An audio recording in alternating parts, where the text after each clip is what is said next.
Another urgent call-out for Captain Ronald Hodge. Another day where he can make a difference.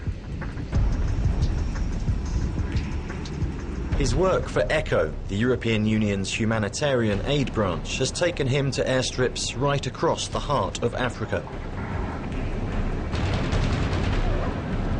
He's there to help victims of natural disasters and conflicts, often putting his own life at risk in the process. One of his last missions was an emergency evacuation in the Democratic Republic of Congo. And on arrival there, met this gentleman who was basically bleeding very profusely. They could not get the bleeding stopped, and he needed medical attention very, very urgently. So we were able to go in there, airlift him, and take him all the way to Uganda, in Tebe, where he was able to receive medical treatment and ultimately survived. Made a difference between life and death for him. Today, Captain Hodge has to make sure that aid worker Jeremiah Kariuki gets to his destination in the Democratic Republic of Congo. For 16 years, ECHO's air service has offered reliable and much-needed support in Africa.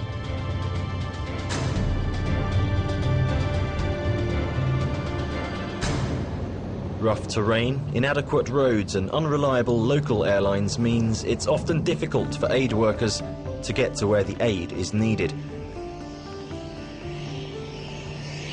ECHO flights are there to solve these logistical problems.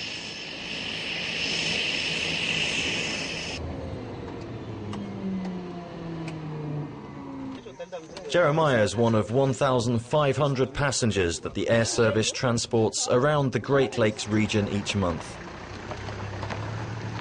As a program manager for the NGO Oxfam, Jeremiah is used to finding himself in some of the world's most remote locations.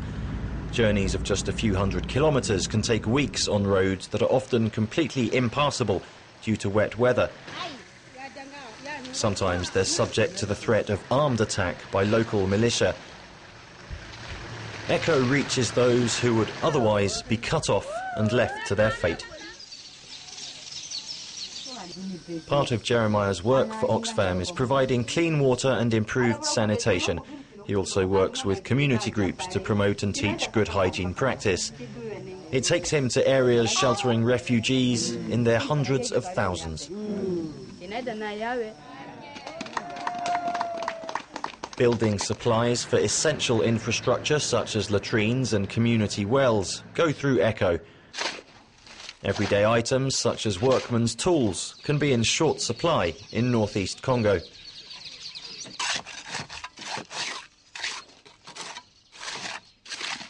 ECHO Freight has supported us in moving between 10 and 15 tons of materials. Like from Entebbe, we had to move 5.6 tons of equipment, water pumps, cranes and pumps. And from Bunia, we have had to move cement and iron bars to fabricate the wells. This we couldn't do through the road because the roads are in a very bad state. ECHO Flight is based in Nairobi, Kenya. It's here that aid workers make bookings to fly to wherever natural disasters and conflicts dictate. The flights help support around 100 EU humanitarian partners in their efforts to make a positive impact in the region.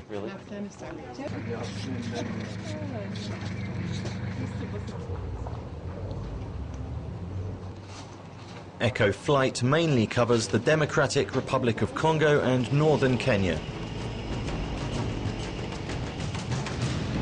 But the need for flexibility is of paramount importance. It's hard to predict where and when help will be needed. Wars, droughts and diseases know no borders.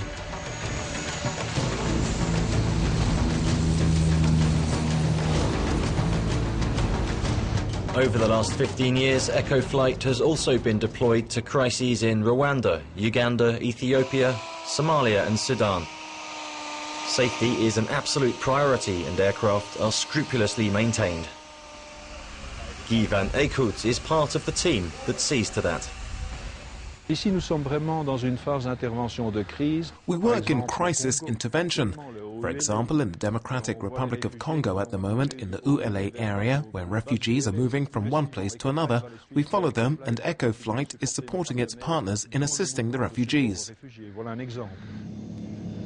While transporting humanitarian workers is Echo Flight's core activity, it also helps its NGO partners to move medical cargo to the most remote areas. The regular freight transport service allows aid groups to reduce what they stock on the ground. It also reduces the risk of being hijacked on long journeys overland.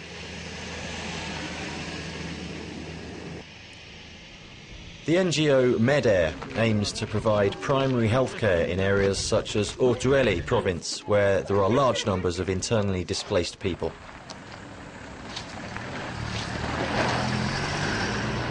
It means medicine can get to where it's really needed, such as to this rural clinic a short distance outside Dungu.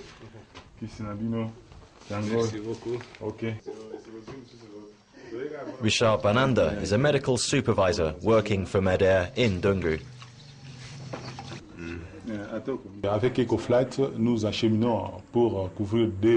With Echo Flight, over a period of 2 months, we deliver about 3 tons of medicine.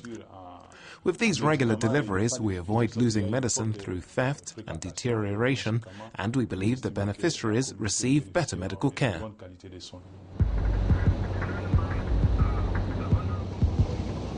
Echo's highly experienced pilots are regularly required to fly in difficult weather conditions that can change in minutes, from calm and clear to rough and dangerous. The pilots also need to be able to land on short airstrips of only a few hundred meters in length.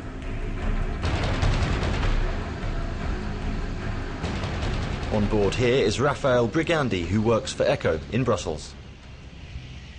As you can see, even to land and to take off, it's difficult because we have very, very short airstrips like the one just behind me, which is 600, maybe 700 meters long. So we need these little planes, and it's the only way we can access people and bring humanitarian relief to people. Echo Flight helps guarantee access to many places that would otherwise be cut off from the outside world. For vulnerable communities in a volatile region, it is quite simply a lifeline.